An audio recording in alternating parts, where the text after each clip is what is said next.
स्वागत है आपका learn with Sumit pharmacy channel पर। तो आज हम स्टार्ट करने वाले अपने 7th सेमेस्टर का दूसरा सब्जेक्ट और जिसका नाम है इंडस्ट्रियल फार्मेसी सेकंड। तो ये जो सब्जेक्ट है ये काफ़ी छोटा है, यानी आपके चारों अगर सब्जेक्ट में देखा जाए तो सबसे छोटा सब्जेक्ट यही है और ज़्यादा से ज़्यादा 4 से 5 लेक्चर में ये पूरा का पूरा कवर हो जाएगा आपका। तो सबसे पहले यही वाला हमारा सब्जेक्ट है जो सबसे पहले फिनिश हो जाएगा और बहुत ही आसान रहेगा। तो इससे पहले का जो पार्ट है इंडस्ट्रियल फार्मेसी फर्स्ट, तो वो आपने 5th सेमेस्टर में पढ़ा था और वो जो सब्जेक्ट था इंडस्ट्रियल फार्मेसी फर्स्ट, तो वो बेस्ड था फार्मास्यूटिकल डोजेज फॉर्म के ऊपर। यानी हमने उस वाले जो सब्जेक्ट है यानी जो इंडस्ट्रियल फार्मेसी 1 था उसमें हमने डोजेज फॉर्म के बारे में पढ़ा था कि कैसे उन्हें बनाना है, किस तरह से टैबलेट, सिरप और अन्य तरह की जो दवाइयाँ होती हैं उन्हें किस तरह से जो है बनाया जाता है। यानी एक तरह से हमने डोजेज फॉर्म के बारे में पढ़ा था। लेकिन ये जो इंडस्ट्रियल फार्मेसी सेकंड है तो ये टेक्नोलॉजी के ऊपर बेस है कि अगर कोई फार्मास्यूटिकल हम कोई प्लांट डालते हैं या कोई भी कंपनी खोलते हैं तो उसमें हमें किन किन चीज़ों का ध्यान रखना रहता है, क्या क्या गाइडलाइंस को फॉलो करना रहता है और भी सारी चीज़ें कि किस तरह से दवाइयाँ बनती हैं, किस तरह से उन्हें स्केल अप किया जाता है, यानी बड़े पैमाने पर उन्हें शुरू किया जाता है। तो उन सभी चीज़ों के बारे में हम इसमें पढ़ने वाले हैं। तो दोनों में डिफरेंस है। फर्स्ट में हमने डोजेज फॉर्म के बारे में पढ़ा था और सेकंड में हम जो है टेक्नोलॉजी के बारे में पढ़ेंगे, यानी किसी प्लांट के बारे में पढ़ेंगे जहाँ पे दवाइयाँ बनती हैं। तो सबसे पहले हम पहली वाली यूनिट है उसे हम कवर करेंगे। तो इसमें केवल एक ही हमारा टॉपिक दिया है जो अपना pilot plant scale up technique, ठीक है। तो इसमें हम बेसिकली उसके जनरल कंसीडरेशन देखेंगे, पायलट प्लांट होता क्या है उसके बारे में पढ़ेंगे और उसके बाद जो है कुछ सॉलिड, लिक्विड, ओरल्स और सेमी सॉलिड ये जो डोजेज फॉर्म है इन्हें किस तरह से जो है स्केल अप किया जाता है, कैसे बनाया जाता है इन्हें, तो उसके बारे में भी हम जो है पढ़ेंगे। तो छोटा सा तो ये जो यूनिट है ये ज़्यादा से ज़्यादा 2 लेक्चर्स में कवर हो जाएगी।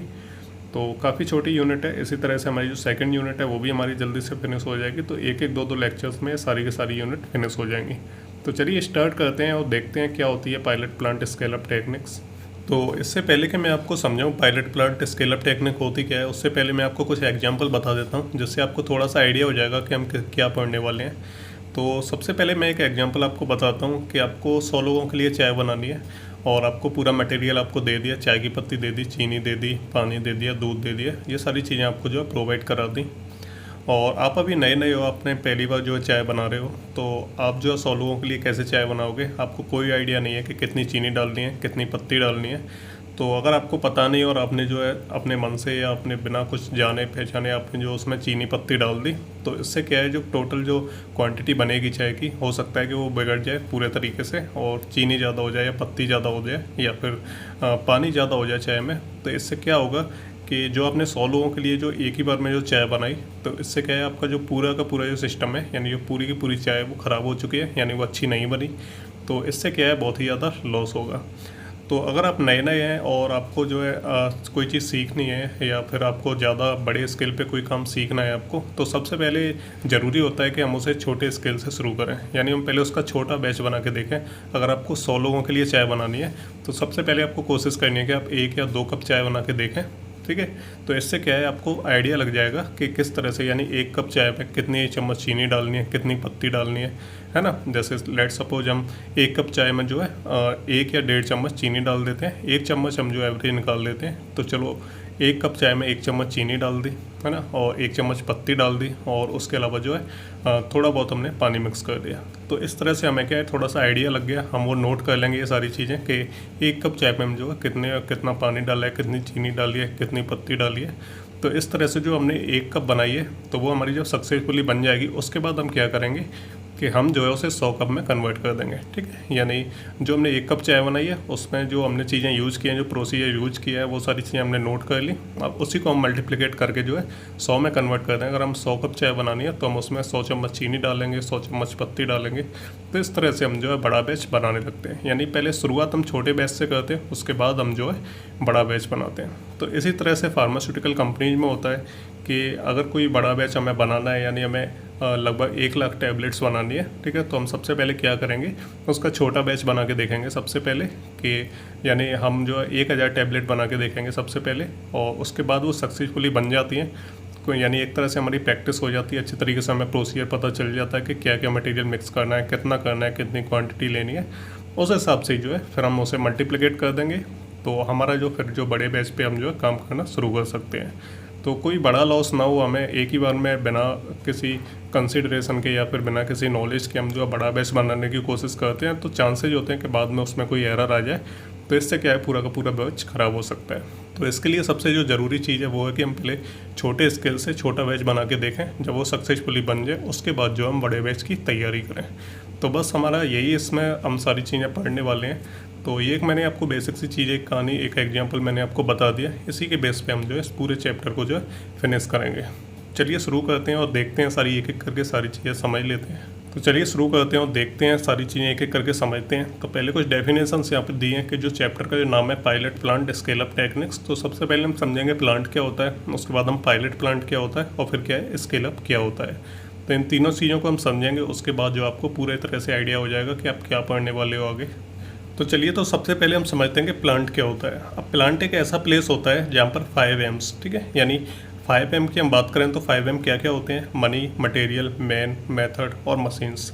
अगर हम सारी चीज़ों को एक साथ जो हम यूज करें किसी भी जगह पे, यानी कोई एक ऐसा प्लेस जहाँ पर 5 M यानी मनी, मटेरियल, मैन, मेथड है ना, और मशीन्स एक साथ काम करते हैं, तो उसको हम जो है प्लांट बोलते हैं। ये सिंपल सी डेफिनेशन है, आपको ज़्यादा कंफ्यूज होने की जरूरत नहीं कि प्लांट क्या होता है। तो जहाँ पे 5 M जो है यानी 5 तरह की जो चीज़ें, यानी 5 चीज़ें क्या होती हैं, मनी, मटेरियल, मैन, मेथड और मशीन्स।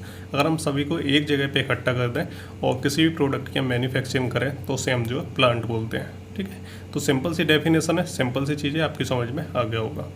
नेक्स्ट जो चीज़ है वो हमारी पायलट प्लांट के। पायलट प्लांट क्या होती है, तो पायलट प्लांट जो चाय वाला एग्जांपल जो मैंने आपको दिया था जिसमें हम स्मॉल बैच क्रिएट करते हैं, उसी तरह अगर किसी प्लांट में डेली 1 लाख टैबलेट बनते हैं तो उसी प्लांट में एक छोटा रूम होता है जहाँ पर सबसे पहले हम एक छोटा स्मॉल बैच बनाते हैं, यानी प्रैक्टिस के लिए हम पहले क्या एक छोटा बैच बना के देखेंगे कि वो सक्सेसफुली बन रहा है या नहीं बन रहा है। उस हिसाब से अगर वो सक्सेसफुली बन जाता है तब हम जो है एक बड़े स्केल पे काम करते हैं, यानी बड़ा बैच बनाने की ट्राई करते हैं। तो किसी भी कोई बड़ी मैन्युफैक्चरिंग कंपनी या कोई बड़ा प्लांट है वहाँ पे, तो वहाँ पे जो है 1 लाख उसकी कैपेसिटी है कि वो 1 लाख टैबलेट उन्हें बनानी है। तो वहीं पे क्या एक छोटा सा रूम होगा, यानी छोटा सा वहाँ पे एक प्लेस होगा उसी के अंदर, जिसे हम क्या बोलते हैं, पायलट प्लांट बोलते हैं। और पायलट प्लांट में क्या होता है, उसमें हम जो पहले एक छोटा सा हम बैच बना के देखते हैं, यानी प्रैक्टिस करते हैं उसमें। तो उसमें भी छोटे छोटे इक्विपमेंट्स होते हैं, तो उसे हम पहले छोटा बैच यानी लगभग 1000 टैबलेट पहले बना के देखेंगे। अगर वो सक्सेसफुली बन जाता है तभी हम जो है लार्ज स्केल पर जो उसका डेवलपमेंट शुरू करते हैं उस टैबलेट का। तो यही होता है हमारा पायलट प्लांट। अब नेक्स्ट चीज़ होती है स्केल अप।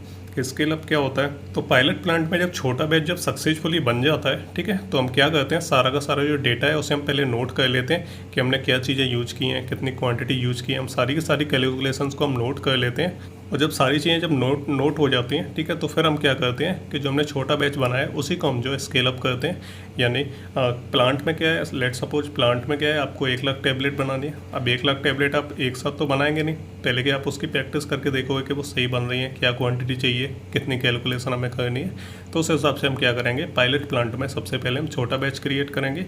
और छोटा बैच जब सक्सेसफुली जब बन जाता है, ठीक है, तो उसमें जो हमने चीज़ें यूज़ की हैं, जो प्रोसीजर यूज़ किए हैं, छोटी छोटी चीज़ें जो कैलकुलेशंस हमने की हैं, क्या कितना लगना है, कितनी क्वांटिटी में हमने क्या डाला है, वो सारी चीज़ें हम नोट कर लेंगे। और जब हम नोट कर लेंगे, ठीक है, पायलट प्लांट की सारी टेक्निक जो है उसे हम नोट कर लेंगे। उसके बाद हम क्या है, जो नोट की गई जो सारी की सारी जो चीज़ें हैं उसे हम जो है मल्टीप्लिकेट करके इससे हम जो है बड़ा बैच बनाएंगे। तो ये सिंपल सी चीज़ें हैं। ये 3 डेफिनेशन मैंने आपको यहाँ पे समझा दी हैं। कुछ भी समझ में ना आए तो कमेंट करके पूछ लेना।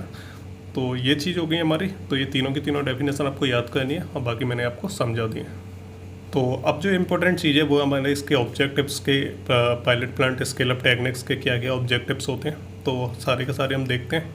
तो सबसे पहला है to try the process on a model of propose plant before committing large sum of money on a production unit. तो इसका मतलब होता है कि किसी भी प्रोडक्शन यूनिट में ज़्यादा पैसा लगाने से पहले थोड़ा पैसा लगाकर हम चेक करेंगे कि रिजल्ट अच्छे आ रहे हैं या नहीं, उसी के बाद बड़ा इन्वेस्टमेंट हम उसमें करेंगे, ठीक है। तो ये हो गया पहला जो ऑब्जेक्टिव है कि सारी की सारी जो प्रोडक्शन की कॉस्ट वगैरह सारी की सारी हम चेक करेंगे उसमें।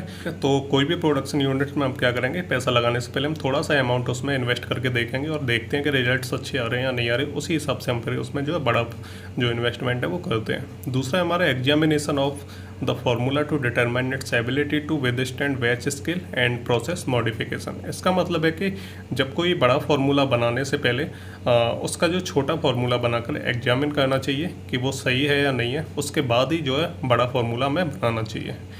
तीसरा है हमारा evaluation and validation for process and equipments. ठीक है, तो इसका मतलब होता है कि छोटे फार्मूले को बनाने के बाद अच्छे से जांच करनी चाहिए उसका एवेल्यूएशन और उसका वैलिडेशन करें, और उसकी प्रोसेस और इक्विपमेंट उसके सफिशिएंट हैं, यानी हमें जितनी उसकी जो प्रोसेस के लिए हमें जितने इक्विपमेंट्स की ज़रूरत पड़ रही है हमें वो सफिशिएंट है या नहीं है। ठीक है, तो इन सभी चीज़ों की जो जांच करनी चाहिए, और जब सब कुछ ठीक होता है तब हम जो है आगे से प्रोसेस करेंगे।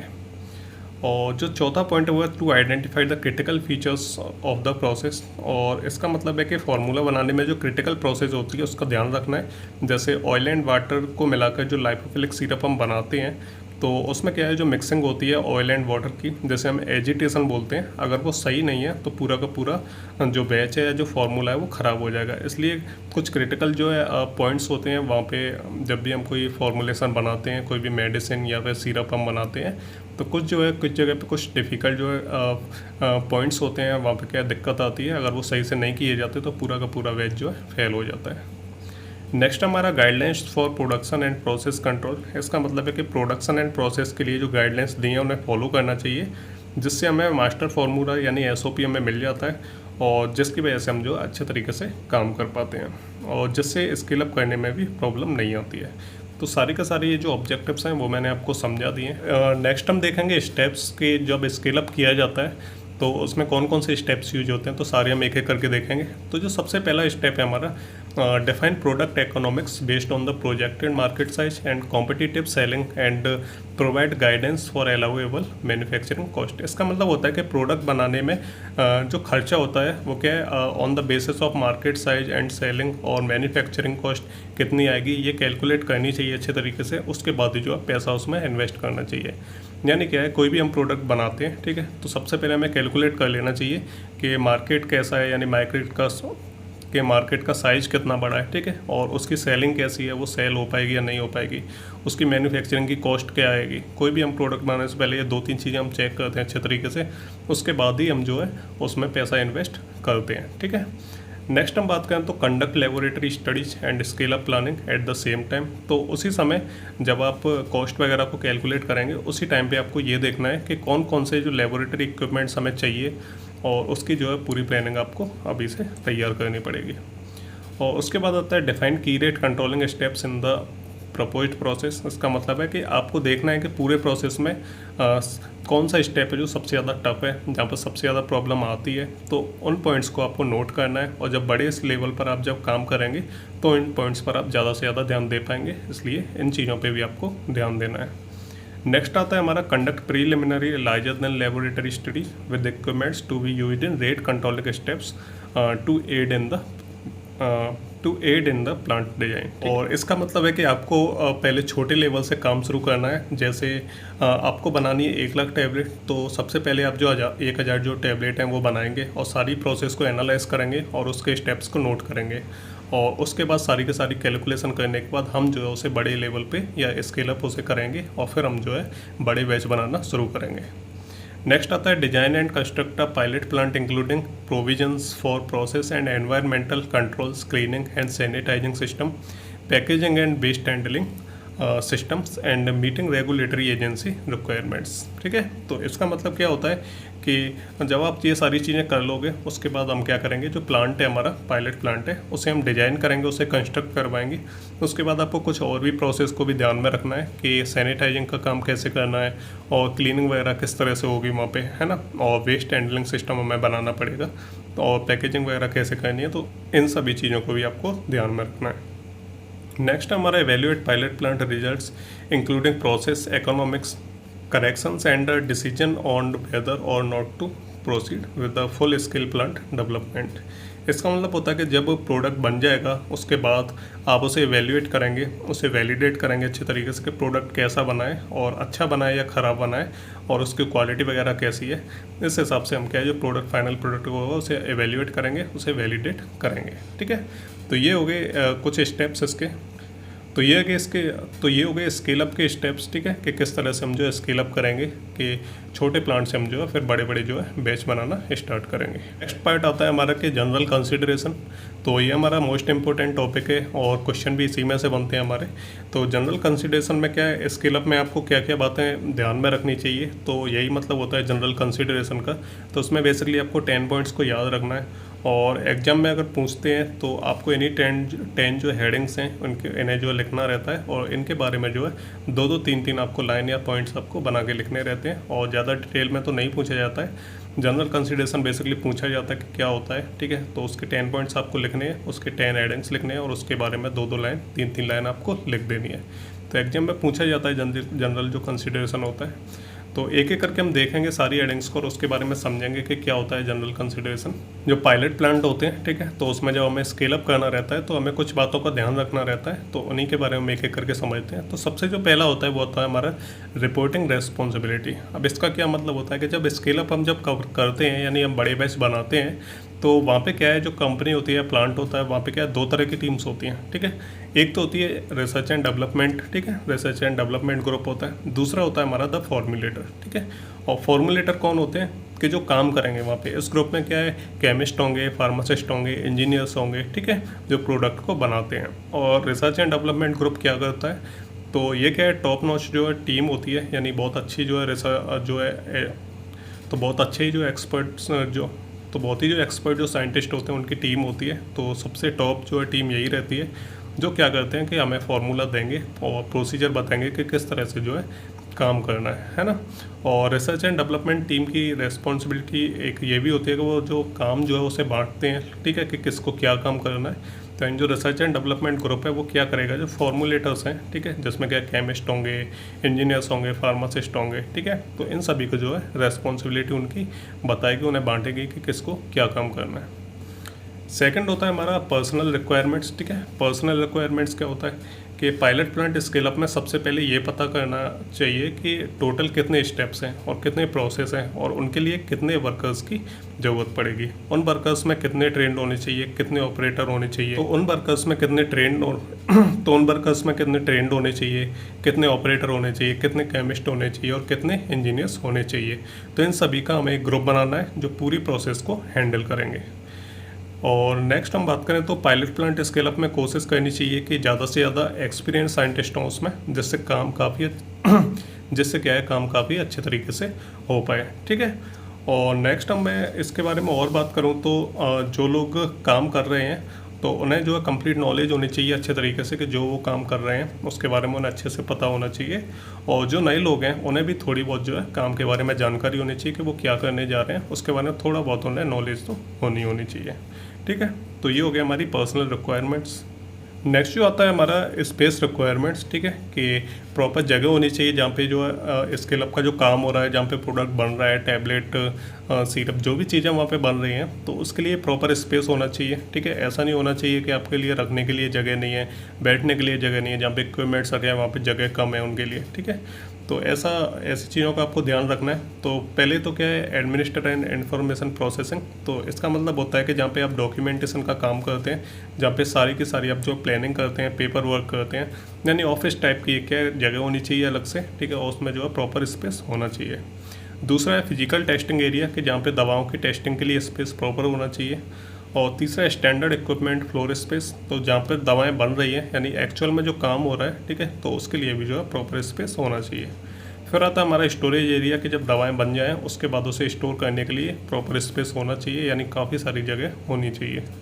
और नेक्स्ट आता है हमारा रिव्यू द फार्मूला। इसका मतलब होता है कि जब हमने पायलट प्लांट में जब स्केल अप हम जब करेंगे, जब हम बड़े बड़े बैच बनाएंगे, ठीक है, तो उस टाइम पे क्या रिसर्च एंड डेवलपमेंट की टीम होगी, तो वो हमें जो फार्मूला देगी कि किस तरह से आपको प्रोसीजर को फॉलो करना है, किस तरह से बनाना है ना। तो एक बार हम क्या करेंगे, जब हमें रिसर्च एंड डेवलपमेंट वाली टीम जब हमें फार्मूला देगी तो सबसे पहले हमें उसे रिव्यू करना है, यानी उसमें जो कैलकुलेशन दी है कि कौन सी चीज़ कितनी मिलानी है, कौन सा मटेरियल कितना जो है मिलाना है, कितने ग्राम जो है जिंक मिलाना है, कितना अमाउंट उसका मिलाना है। तो इन सभी चीज़ों का हम जो है कैलकुलेशंस को एक बार से रिव्यू करेंगे, उन्हें क्रॉस चेक करेंगे और रिक्वायरमेंट्स को हम देखेंगे क्या क्या चीज़ों की ज़रूरत पड़ रही है ना।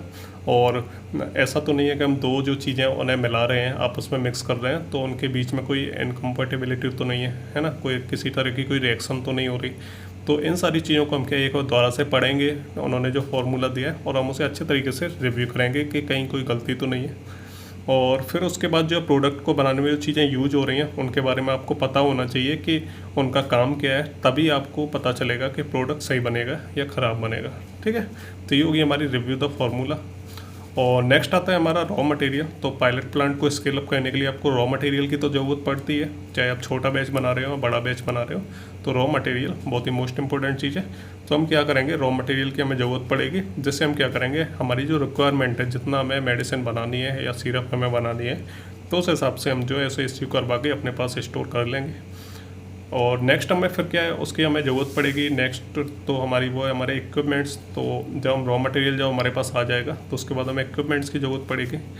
तो इक्विपमेंट डिसाइड करते हैं कि कितनी कॉस्ट होने वाली है प्रोडक्ट की। तो बहुत ही इंपॉर्टेंट जो स्टेप है ये, कि जो इक्विपमेंट्स होते हैं वही हमारे डिसाइड करते हैं कॉस्ट ऑफ द प्रोडक्ट। ठीक है, इसका क्या मतलब है कि कम क्वांटिटी के लिए हमें ज़्यादा बड़े इक्विपमेंट्स की ज़रूरत नहीं होती है ना, कि जब हमें कोई छोटा बैच बनाना है तो हमें ज़्यादा बड़े इक्विपमेंट्स यूज नहीं करने हैं। इससे क्या होगा कि वेस्टेज ज़्यादा होगा और कॉस्ट भी ज़्यादा आएगी, क्योंकि हमें छोटा बैच बनाना है, यानी हमें कम मेडिसिन बनानी है, और हम इक्विपमेंट्स या मशीन जो हम बड़ी वाली ले आए, तो इससे क्या होगा कि वेस्ट तो ज़्यादा होगा ही, साथ में जो मशीन्स की कॉस्ट है वो भी हमें बहुत ज़्यादा पड़ेगी। तो हमें ऐसा नहीं करना है। और दूसरा कि अगर हमें ज़्यादा क्वांटिटी बनानी है तो उसके लिए हमें जो है छोटे इक्विपमेंट्स के यूज नहीं करना है, ज़्यादा हमें बनानी है तो हम क्या है बड़ी जो मशीन्स का यूज करेंगे, जिससे क्या होगा, एक तो हमारा टाइम बचेगा और साथ में जो वर्कर्स वगैरह जो लगते हैं, तो अगर हम ज़्यादा क्वांटिटी के लिए छोटे इक्विपमेंट्स का यूज करेंगे तो इससे क्या होगा, टाइम और जो वर्कर्स हैं यानी जो लेबर्स हैं उनका जो है ज़्यादा यूज होगा, यानी टाइम भी ज़्यादा लगेगा और वर्कर्स भी ज़्यादा लगेंगे। इससे क्या है, कॉस्ट और ज़्यादा बढ़ जाएगी, इससे क्या है और भी ज़्यादा दिक्कत आ जाएगी, यानी मार्केट में जो सर्वाइव नहीं कर पाएंगे। और फिर आता है तो क्वांटिटी के हिसाब से हम जो है जो इक्विपमेंट्स है उसका हम सिलेक्शन करते हैं कि जितनी ज़्यादा अगर हमें क्वांटिटी जो बनानी है मेडिसिन की तो हम जो है बड़े इक्विपमेंट्स लेंगे, और हमें अगर कम क्वांटिटी बनानी है तो हम छोटे इक्विपमेंट्स का यूज़ करेंगे, तभी जो है कॉस्ट इफेक्टिव हमारी जो मेडिसिन है वो बनेंगी। नेक्स्ट आती है हमारी प्रोडक्शन रेट। तो प्रोडक्शन रेट हमें पहले से ही पता होती है, हमें डिसाइड पहले से ही करना रहता है कि कितने टाइम में जो प्रोडक्ट को बनाना है या कितनी स्पीड में जो है प्रोडक्ट को बनाना है, 2 दिन में बनाना है, 6 घंटे में बनाना है, 12 घंटे में बनाना है, 2 घंटे में बनाना है। तो प्रोडक्शन की रेट हम पहले से ही डिसाइड करते हैं कि कितनी जल्दी हमें जो है प्रोडक्ट को जो है तैयार करना है। और नेक्स्ट जो आता है हमारा, वो आता है हमारा प्रोसेस एवेल्यूएशन। तो प्रोसेस एवेल्यूएशन में क्या है, जितनी भी हमारी प्रोसेस होती हैं, ठीक है, तो उन सभी को हमें जो एवेल्यूएट करना रहता है, जिससे स्केल अप करते टाइम जो है प्रॉब्लम ना आए। तो सभी प्रोसेस को नोट डाउन करना रहता है। कि अब मैं आपको यहाँ पे एक एक करके बता देता हूँ सारी चीज़ें, कि जब भी हम पायलट प्लांट में जब स्केल अप करते हैं तो हम क्या करते हैं, सारी चीज़ों को नोट करते जाते हैं, है ना, कि उसमें कितनी चीज़ें हम मिला रहे हैं, है ना, कितनी मिला रहे हैं, कौन कौन सी चीज़ें यूज कर रहे हैं, तो वो सारी चीज़ें हम जो है उनकी क्वांटिटी सारी चीज़ें हम नोट करते जाते हैं। तो नोट करने के लिए हम कौन कौन सी चीज़ें नोट करते हैं उसमें, तो उन सभी चीज़ों के बारे में यहाँ पे एवेल्यूएट करना है। ठीक है, तो सबसे पहले हम देखते हैं कि मिक्सिंग जो हम कर रहे हैं, जो हम दो आइटम्स को आपस में मिला रहे हैं, तो मिक्सिंग की स्पीड क्या होनी चाहिए, मिक्सिंग का टाइम क्या होना चाहिए, है ना, और rate of addition of granulating agents, solvent, solution, तो इनकी रेट क्या होनी चाहिए। जो हम ग्रेनुलेटिंग एजेंट्स मिला रहे हैं, सॉल्वेंट मिला रहे हैं, सॉल्यूशन मिला रहे हैं, तो इन सभी की क्या है रेट कितनी होनी चाहिए, कितनी तेज़ी से हमें जो है इन्हें मिलाना है। उसके बाद हमें हीटिंग और कूलिंग की रेट्स को भी जो नोट डाउन करना है। और फिर हमें जो है फिल्टर साइड लिक्विड, है ना, कि साइज़ कितना होना चाहिए जो लिक्विड्स को हम फिल्टर करते हैं। उसके बाद जो है स्क्रीन साइज कितना होना चाहिए सॉलिड्स का, drawing temperature and drawing time कितना होना चाहिए, order of mixing of components क्या होना चाहिए। तो ये जो सारे पैरामीटर्स हैं इन्हें हमें नोट डाउन करना रहता है, इन्हें हमें जो है एवेल्यूएट करना रहता है। तो ये हो गया हमारा 8वां पॉइंट। नेक्स्ट जो 9 पॉइंट आता है वो हमारा मास्टर मैन्युफैक्चरिंग प्रोसीजर। तो मास्टर मैन्युफैक्चरिंग प्रोसीजर क्या होता है कि इसमें जो है जब आप काम करते हैं, जब आप पहली बार स्केल अप कर रहे हैं, कोई भी बैच आप जब बना रहे हैं, तो उसमें क्या होता है कि आप सारी चीज़ें नोट डाउन करते जाते हैं कि यानी कितनी क्वांटिटी में हमने क्या मिलाया है, कितनी कैलकुलेशन की है हमने, मिक्सिंग स्पीड क्या है ना, मिक्सिंग टाइम क्या है, और जो है कौन सी सीप का हमने यूज़ किया है। तो ये सारी चीज़ों को आप जो है नोट डाउन करते जाते हैं। इससे क्या होता है कि आपके पास एक SOP बन जाता है, यानी स्टैंडर्ड ऑपरेटिंग प्रोसीजर। ठीक है, तो इसका क्या मतलब होता है, ये आपने 6th सेमेस्टर में भी पढ़ा होगा अपने क्वालिटी एश्योरेंस में, एसओपी वगैरह। तो ये क्या है, एक तरह से प्री जो है पहले से जो लिखा हुआ है, एक तरह का डॉक्यूमेंट होता है जिसमें सारी चीज़ें जो लिखी होती हैं पहले से कि क्या करना है आपको, पूरा का पूरा जो प्रोसीजर है वो उसमें लिखा हुआ होता है। तो उसी को हम एसओपी बोलते हैं। तो यहाँ पे जब आप सारी चीज़ें पहली बार करते हैं तो नोट डाउन करते जाते हैं, इससे क्या आपके पास एक तरह का एक एसओपी बन जाता है, ठीक है। और इसमें बेसिकली 3 पॉइंट्स होते हैं, यानी 3 जो है उसमें चीज़ें लिखी होती हैं एसओपी पे। तो उसमें क्या रहता है, पहला रहता है हमारा वेट शीट, है ना, कि कितनी क्वांटिटी में आपको कौन सी चीज़ लेनी है। दूसरा रहता है हमारा प्रोसेसिंग डायरेक्शंस के कैसे बनाना है आपको। और तीसरा रहता है हमारा मैन्युफैक्चरिंग प्रोसीजर, यानी बनाने का तरीका क्या है, कौन सी चीज़ पहले मिलानी है, कौन सी चीज़ बाद में मिलानी है, ठीक है। और बाकी मिक्सिंग स्पीड क्या होनी चाहिए, मिक्सिंग टाइमिंग क्या होनी चाहिए। तो वो सारी चीज़ें जो है मेथड जो है इसमें लिखा हुआ होता है पूरा का पूरा। तो ये हो गया हमारा मास्टर मैन्युफैक्चरिंग प्रोसीजर। तो मास्टर मैन्युफैक्चरिंग जो प्रोसीजर है उसकी मैंने और भी यहाँ पे 2-3 पॉइंट अलग अलग से लिख दिए हैं। तो मैं जो आपको समझा रहा हूँ वो सारी की सारी चीज़ें जो है यहाँ पे मेंशन्ड है। तो जो मैं बोल रहा हूँ वही चीज़ें यहाँ पे मेंशन्ड है, आपको पढ़ के बिल्कुल ऐसा नहीं लगेगा कि मैंने आपको कुछ बताया नहीं। और सबसे जो लास्ट पॉइंट आता है वो आता है हमारा प्रोडक्ट स्टेबिलिटी एंड यूनिफॉर्मिटी। तो इसका क्या मतलब होता है कि प्रोडक्ट जब तैयार हो जाता है तो उसकी स्टेबिलिटी को चेक करते हैं हम, है ना, कि यानी उसे हम 2-4 दिन के लिए रख देते हैं और फिर हम चेक करते हैं कि वो स्टेबल है या नहीं है। और उसकी यूनिफॉर्मिटी हम चेक करते हैं, बायोलॉजिकल उसकी टेस्टिंग करते हैं, है ना। और बाकी हम फिर उसे क्यूसी में यानी क्वालिटी कंट्रोल डिपार्टमेंट में भी उसे हम भेजते हैं। तो इस तरह से हम जो उसे एवेल्यूएट करेंगे, उसकी जांच करेंगे अच्छे तरीके से कि दवाई जो है स्टेबल है या नहीं है या फिर कोई प्रॉब्लम है। तो ये हो गए हमारे 10 के 10 पॉइंट। ये होते हैं हमारे जनरल कंसीडरेशन जब भी हम स्केल अप करते हैं। तो ये जो 10 पॉइंट्स हैं इनका हमें ध्यान रखना रहता है। तो यहाँ पे आपके 10 पॉइंट्स हो गए। एग्जाम में पूछा जाता है तो आप 2-2 3-3 लाइनें जो है लिख देना हर हेडिंग के बारे में, तो आपका जो आंसर है कंप्लीट हो जाएगा। और इसके बाद जो एक इम्पोर्टेंट चीज़ आती है वो होती है हमारी जीएमपी कंसीडरेशन। अब जीएमपी कंसीडरेशन क्या होता है कि अगर हम कोई पायलट प्लांट चला रहे हैं या कुछ भी हम दवाइयाँ बना रहे हैं तो कभी कभार क्या है, छापा पड़ जाता है। तो वो लोग आके चेक करते हैं कि सारी चीज़ें प्रॉपर्ली हैं या नहीं है, फिर ऐसा तो नहीं है कुछ भी जो है अननोन यानी कुछ गलत तरीके से हो रहा हो वहाँ पे, यानी जो इलीगल तरीके से हो रहा हो। तो वो सारी चीज़ें जो है जांच करते हैं आके। तो हम यहाँ पे देखेंगे कि जीएमपी में क्या क्या कंसिडरेशन होने चाहिए, यानी कौन कौन सी चीज़ें जो है कंप्लीट आपके पास होनी चाहिए।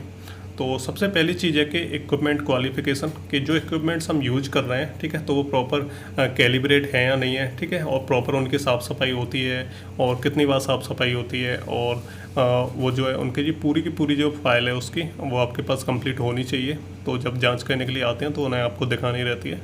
दूसरा रहता है प्रोसेस वैलिडेशन, की जो प्रोसेस जो यूज हो रही है किसी भी चीज़ को बनाने में, ठीक है, तो उसका भी आपके पास पूरा एवेल्यूएशन होना चाहिए, उसका वैलिडेशन लिखित रूप में जो एक फाइल में आपका मेंशन होना चाहिए, यानी उसका भी आपके पास प्रॉपर डॉक्यूमेंटेशन होना चाहिए।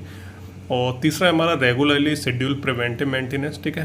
तो रेगुलरली क्या है, जो मेंटेनेंस है उनका होता है या नहीं होता है, जो मशीन से उन्हें साफ किया जाता है या नहीं किया जाता है, जो पूरा का पूरा जो शेड्यूल रहता है काम करने का वो जो है पूरा का पूरा वो फाइल में जो मेंशन होना चाहिए। और उसके बाद आता है रेगुलरली प्रोसेस रिव्यू एंड रीवैलिडेशन।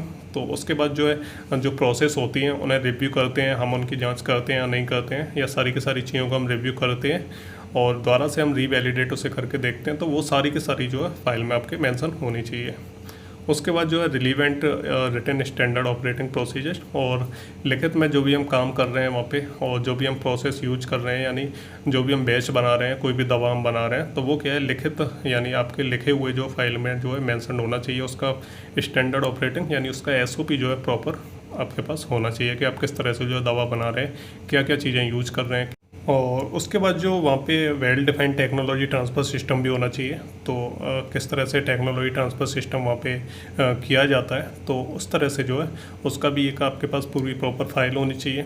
और नेक्स्ट आती है वैलिडेट क्लीनिंग प्रोसीजर। तो क्लीनिंग के क्या क्या प्रोसीजर्स रहते हैं, किस तरह से क्लीनिंग की जाती है, तो उन सभी की भी आपके पास प्रॉपर डॉक्यूमेंटेशन होना चाहिए।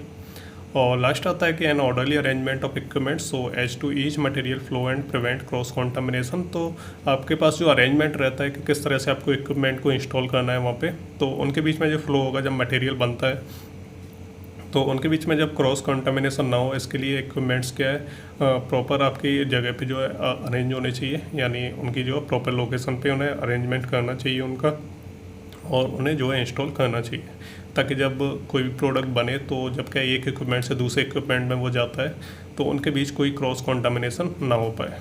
तो ये हो गए इसके कुछ जीएमपी के कंसीडरेशन जो आपको ध्यान में रखने हैं। और बस यही है कि जब कुछ चेकिंग वगैरह होती है, जब बाहर से लोग आके चेक करते हैं, तो वो क्या है प्रॉपर आपसे डॉक्यूमेंटेशन मांगते हैं। तो ये जितने भी पॉइंट्स हैं इन सभी की जो अलग अलग फाइल्स बनती हैं तो वही आपको दिखानी रहती हैं। तो ये हो गया जीएमपी कंसीडरेशन। और सबसे लास्ट जो चीज़ आती है हमारी एडवांटेज आते हैं। तो एडवांटेज आपको पता ही है कि इससे क्या है बैच फेलियर कम होते हैं, जो कॉस्ट वगैरह है वो भी हमारी जो है कैलकुलेट हो जाती है अच्छे तरीके से।